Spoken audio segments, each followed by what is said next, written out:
I mean, there's a huge renaissance in wood around the world, and of course, mass timber for construction. And it's really interesting. I mean, we are under no illusion that American hardwoods are going to jump into that space and take over in terms of glulam and cross-laminated timber, et cetera, et cetera. No, they're not. Of course, no, they're not.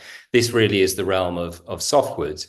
However, there are some niche opportunities for American hardwoods in these products, and we've actually seen some commercial applications of American hardwood mass timber.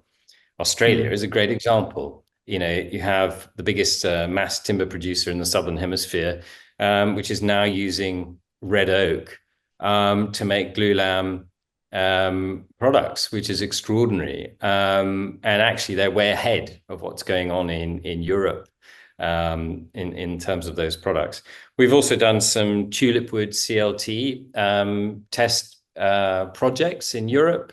And actually, there's been one or two commercial applications of Tulipwood CLT as well. And they're interesting because, and this is where it gets a little bit technical for me, to be perfectly honest, but you know, what we're dealing with in terms of hardwoods and softwoods is hardwoods much, much stronger than softwoods. So for CLT made out of tulipwood, you need much less wood, much less material to make a panel that is just as strong. So you may only need, say, 5 layers of tulipwood in a CLT panel rather than 7 for a softwood panel, as tulipwood is roughly 3 times stronger in terms of rolling shear.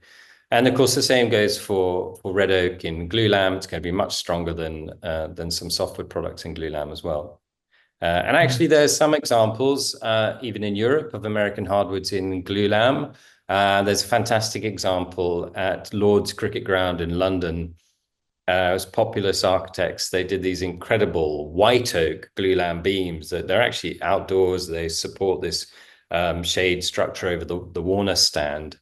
And I think these beams are something like 20 meters long, and they're 3 meters deep in the middle. I mean, they're enormous, great things. So there are opportunities out there. There's a lot of interest, and it's something that we need to keep on top of and look at for opportunities. I mean, the American hardwood industry needs to find as many opportunities as possible for its products.